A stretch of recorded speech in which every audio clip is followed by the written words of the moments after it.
నెలలో ఒక్కరోజు, ఒక గంట, నెలలో ఒకటే గంట ఏముంది, నెలలో 45 నిమిషాలు కనుక దీనికోసం కేటాయిస్తే చాలా అద్భుతమైనటువంటి రిజల్ట్స్ వస్తాయి. మీరు ఎక్కడన్నా ఒక పైలట్ ప్రాజెక్ట్ అన్న తీసుకొని చూడండి. నేను చెప్పిన తప్పైతే నన్ను అడగండి. ఇట్లా చేయడం వల్ల ఒక మంచి కార్యక్రమం జరుగుతుంది.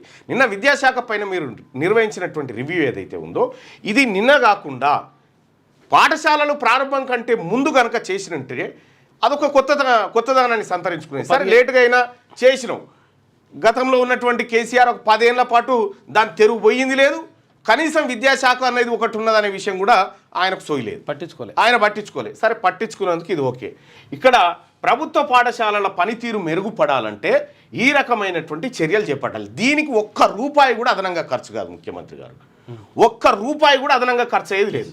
తద్వారా ఏం జరుగుతుందంటే ఇక్కడ స్థానిక సంస్థల ఎన్నికల్లో ఇప్పుడు 3 నెలల లోపలనే స్థానిక సంస్థల ఎన్నికలు పెట్టాలి, ముగించాలని చెప్పి హైకోర్టు నిన్న సర్పంచ్ ఎన్నికల విషయంలో తీర్పు చెప్పింది.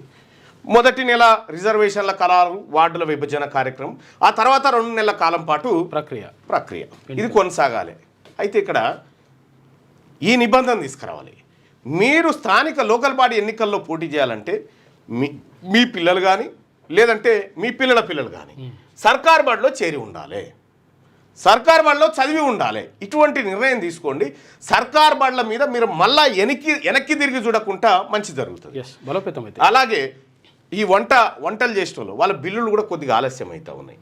వంటలు చేసి పెట్టేటువంటి చాలామంది గతంలో కేసీఆర్ ఉన్నప్పుడు నేను మేడ్చల్ మల్కాజ్గిరి జిల్లాలో పిల్లలకు నోట్బుక్స్ పంచే కార్యక్రమం పెడితే పుస్తెలతాళ్ళు కూడా కుదబెట్టి మరీ సరుకులు తీసుకొచ్చి పిల్లలకు కొండి పెట్టారు.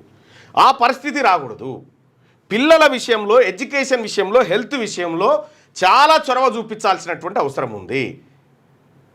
లేకపోతే ఏం జరుగుతుంది, విద్య నాశనం అయితే దేశమే నాశనం అవుతుంది. మనం ఒక్కొక్క రంగం మీద ఎంత పెట్టినా కూడా లాభం లేదు. అప్పుడుగా అసలు పోయిన తర్వాత ఇంకా మేకప్ చేసి ఏం చేస్తాం. అందుకోసం ఈ కార్యక్రమాలు తీసుకోవాల్సిందిగా ముఖ్యమంత్రి గారికి సూచన చేస్తూ ఉన్నా. మండలిలో ఇదే మాట్లాడినా, ఇక్కడ కూడా ఇదే మాట్లాడుతూ ఉన్నా. ముఖ్యమంత్రి గారు మీరు ఆలోచన చేయండి.